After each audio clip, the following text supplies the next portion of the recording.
As we've traveled through the book of Matthew, specifically chapter 25, these last few weeks, we've reviewed the specific points of the corporal works of mercy. The final one that I want to touch on this week is the challenge to visit the prisoner. As I was preparing this reflection, I thought of the reading from the prophet Isaiah, chapter 61, which is actually the one where we read in the book of Luke that Jesus stood up in the synagogue in Nazareth and read from this particular book. It goes like this. The Spirit of the Lord God is upon me, because the Lord has anointed me. He has sent me to bring glad tidings to the lowly, to heal the brokenhearted, to proclaim liberty to the captives and release to the prisoner. Liberty to the captives and release to the prisoners.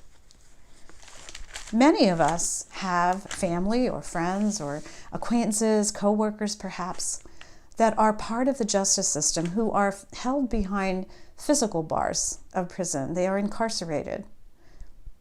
But I don't think that that's the only place where people are held prisoner. People are held prisoner in many different ways.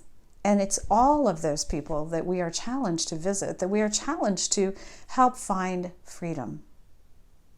We have many parishioners who, because of illness or the frailty of age, are now held prisoner within their own homes, basically because they can't do the things that they had been able to do maybe years ago. And sometimes when I visit with those people, they do express that feeling, that they feel like they're trapped within their home because of their limitations. There are also those who are trapped, who feel that they are imprisoned by fear, by anxiety, by depression. They are held captive by a mental illness that holds a grip on them, a grip so tight that they cannot move out into groups of people, that they cannot interact as freely as they would like to, and so often then miss the support and love that they can receive from those of us that are here to give it.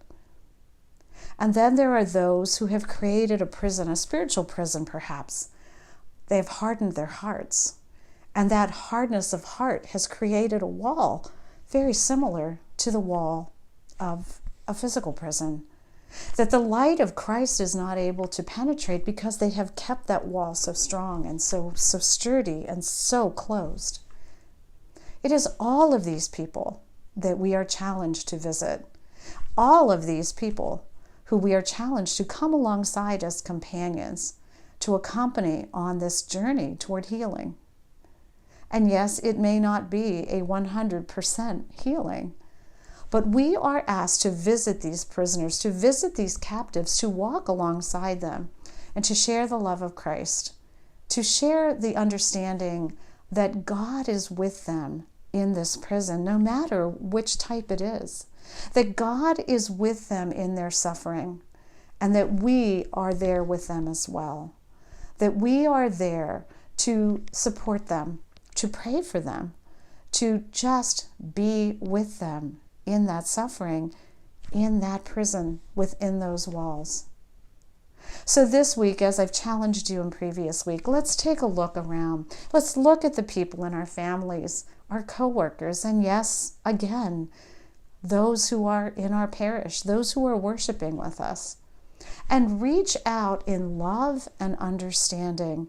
Reach out in faith. Reach out in support of those who are trapped in a physical prison, or an emotional prison, or even, yes, a spiritual one.